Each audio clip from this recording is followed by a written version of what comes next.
Baik, Assalamualaikum warahmatullahi wabarakatuh. Perkenalkan, nama saya Ahmad Haris Bagtiar dari Universitas Trunojoyo Madura. Di sini saya akan menjelaskan apa itu pengantar filsafat dari pendidikan Pancasila. Definisi merupakan bentuk kata Arab yaitu falsafah. Secara etimologis berasal dari bahasa Yunani yang berarti cinta dan sophia yang berarti hikmah atau kebijaksanaan. Jadi filsafat secara etimologis berarti cinta kebijaksanaan.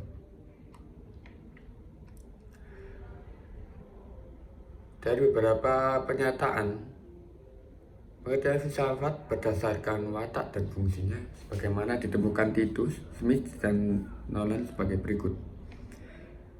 Yang informal, filsafat adalah sekumpulan sikap dan kepercayaan terhadap kehidupan dan alam yang biasanya diterima secara tidak kritis.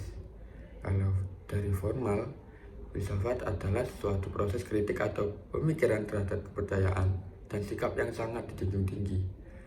Dari komprehensif, filsafat adalah usaha untuk mendapatkan gambaran keseluruhan.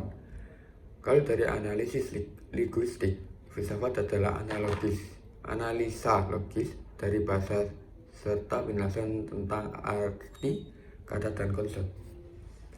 Dari aktual fundamental, filsafat adalah sekumpulan problematik yang langsung mendapat perhatian manusia dan dicarikan jawabannya oleh ahli-ahli filsafat. Pancasila sebagai sistem filsafat. Pancasila sebagai sistem filsafat merupakan hasil perenungan yang mendalam dari para tokoh kenegaraan Indonesia. Hasil perenungan itu semula dimasukkan untuk merumuskan dasar negara yang akan merdeka. Sistem filsafat ada dua. Yang pertama bersifat koheren, ada empat. Yang pertama bersifat koheren, artinya berhubungan satu sama lain secara runtut. Yang kedua bersifat menyeluruh, artinya mencakup segala hal dan gejala yang terhadap dalam kehidupan manusia. Yang ketiga bersifat mendasar, artinya suatu bentuk perenungan mendalam yang sampai ke inti mutlak permasalahan sehingga menemukan aspek yang sangat fundamental.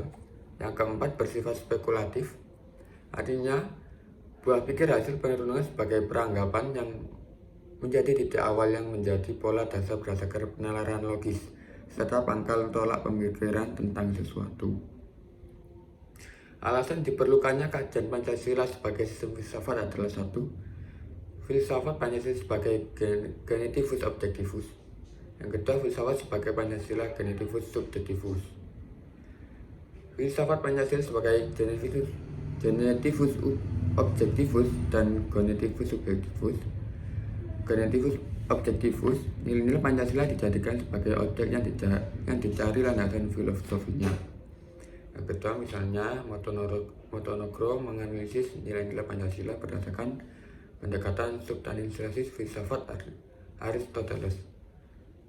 Dia menemukan nilai-nilai Pancasila dari pendekatan epistemologi sebagai yang diungkapkannya dalam tulisannya berjudul Pancasila dan Religi. Dan menurut genitivus subjektivus, nilai-nilai Pancasila dipergunakan untuk mengkritis sebagai aliran filsafat yang berkembang. Selain itu, nilai-nilai Pancasila tidak hanya dipakai dasar bagi pembuatan peraturan perundang-undangan, akan tetapi juga nilai-nilai Pancasila harus mampu menjadi orientasi pelaksanaan sistem politik dan dasar bagi pembangunan nasional. Pancasila sebagai genitivus subjektivus memerlukan landasan bijak filosofis yang kuat untuk mencakup tiga dimensi, yaitu landasan ontologis, landasan epistemologis, dan landasan aksiologis. Landasan ontologis Pancasila, landasan ontologis Pancasila artinya sebuah pemikiran filosofis atas hakikat dan presidenan silsilah Pancasila sebagai dasar filosofi negara Indonesia. Ontologis membahas tentang hakikat yang paling dalam dari sesuatu yang ada, mananya tentang proses pembentukan prinsip-prinsip dalam sila Pancasila itu dalam kehidupan. Landasan epistemologis Pancasila, landasan epistemologis terkait dengan sarana dan sumber pengetahuan. Epistemologi adalah cabang filsafat pengetahuan yang membahas tentang sifat dasar pengetahuan, kemungkinan lingkup dan pengetahuan. Landasan aksiologis Pancasila nilai-nilai Pancasila digali dari pengalaman bangsa Indonesia. Landasan aksiologis Pancasila. Istilah aksiologis terkait dengan masalah nilful. Penegasan bahwa ini diwajibkan karena untuk diri sendiri ia membutuhkan pengembangan untuk berada. Eksistensi hakikat Pancasila sebagai sistem filsafat adalah hakikat sila ketuhanan terletak pada keyakinan bangsa Indonesia bahwa Tuhan sebagai prinsip utama dalam kehidupan semua makhluk. Hakikat sila manusia adalah manusia monopluralis yang terdiri atas 3 modualis yaitu susunan kuadrat, sifat kuadrat, kedudukan kuadrat. Hakikat sila persatuan terkait dengan semangat kebangsaan. Hakikat sila kerakyatan terletak pada prinsip musyawarah. Kemudian hakikat sila keadilan terwujud dalam 3 aspek, yaitu keadilan distributif, legal, dan komunitatif. Urgensi Pancasila meletakkan Pancasila sebagai sistem filsafat dapat memulihkan harga diri bangsa Indonesia sebagai bangsa yang merdeka dalam politik, yuridis, dan juga merdeka dalam menemukan ide-ide. Kemudian, Pancasila sebagai sistem filsafat membangun alam pemikiran yang berakar dari nilai-nilai budaya bangsa Indonesia sendiri sehingga mampu dalam menghadapi berbagai ideologi dunia.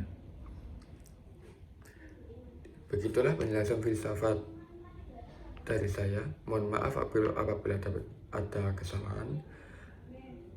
Dalam tutur kata, Assalamualaikum warahmatullahi wabarakatuh.